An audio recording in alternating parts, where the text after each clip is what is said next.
In problem 6 from practice exam 2. So whenever you got these mixing type problems, you want to set it up as figuring out how much salt is going in minus the amount of salt that's going out. That will give you the net rate of change of the salt in the tank. So we're going to let y of t represent the amount of salt that's in the tank. You can just call that y or y of t, it doesn't matter.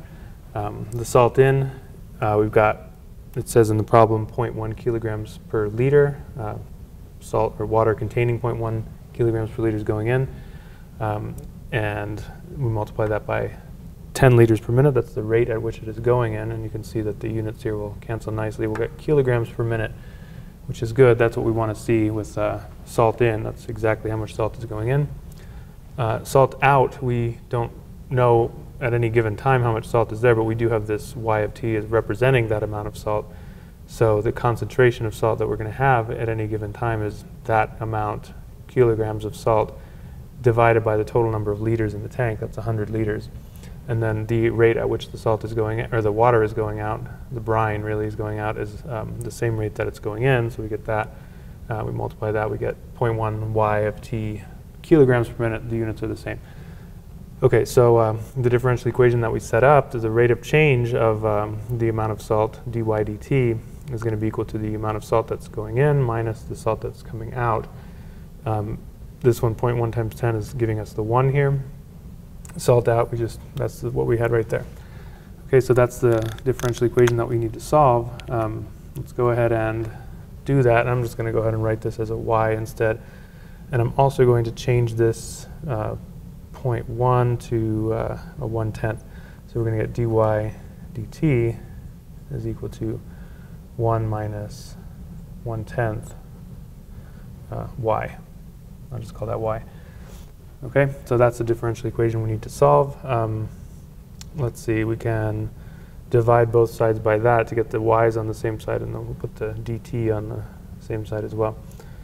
So we'll get, in fact, actually, I think before we do this, to make this a little bit easier on ourselves, let's go ahead and multiply both sides by 10. So we're going to get 10 dy dt is equal to 10 minus y. Okay, and then if we divide both sides by the 10 minus y and multiply both sides by dt, we're going to get this. We'll get dy, well, 10 dy divided by 10 minus y is equal to dt. Okay, so solving this differential equation, or actually, let's see, before we do that, let's put this in front. So solving these two integrals here, for the first one we're going to get 10 natural log, in fact negative 10 natural log of 10 minus y. And we don't have to bother with the absolute values here because that would give us a negative y value if we had y the wrong sign here. So you can't have negative salt, so we'll just leave that side like that. On the other side we're going to get just t plus a constant.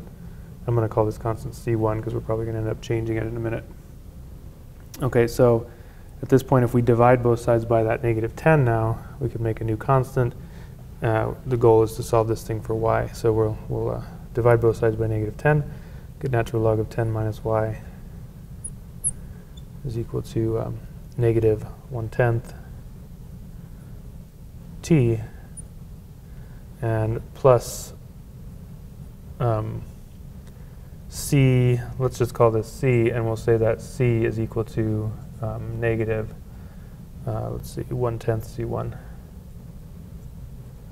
Okay. Yeah, again, the constants, it really doesn't matter. You can keep renaming the constants as you need. And so we're going to then take the base e on both sides of this to get rid of that ln. So we'll get 10 minus y is equal to e to the power of negative 1/10. Let's go ahead and call this negative 0.1 now, since that's the same as the way the answer is written. Plus c up in the exponent. And then just remember that when you see something like this, e to the power of something plus something else, you can always write it as e to 2 powers multiplied together. So this can be e to the minus 0.1 t times e to the c, and then we can define a new constant, k. So we'll say that 10 minus y is equal to k e to the negative 0.1 t. And then k here is defined then to be e to the power of c. Okay. Now, the fact that this thing started out with pure water, it says pure water, so that means that y of 0 was 0. In other words, there was no salt at all in the tank to begin with. So that allows us then to figure out what that k is going to be. In fact, yeah, let's see. So if I let, we'll solve this for y in just a second here, but if I let y and t both be 0, notice what I get. If y is 0, I'm just left with 10 on the left side. If t is 0, then this is going to be e to the 0, which is just 1. So I'm just going to have k on the other side. So k is equal to 10. So that gives me my full equation here. If I solve this thing for y, I get y is equal to 10 minus k was 10, so 10 e to the minus 0.1 t. And that's the solution that you see on your worksheet there. And if it says also to figure out how much salt is in the tank at 6 minutes, so for that, just plug in 6. And you should get the answer as well that you see there, so 4.6. That means if you plug 6 into the t there, you should get about 4.6. So 4.6 kilograms is in the tank after 6 minutes. And just for future reference as well, you might get a question that says like, well, how much salt is in this thing after a long period of time? That would be like saying, for very large values of t, what's going to happen to this quantity right here? Well, it's a negative exponent, so if you get a large value of t in here, this term basically is going to vanish. It's going to go to 0, meaning that in the long term, in other words, the limit as t goes to infinity, you're just going to have a 10 there.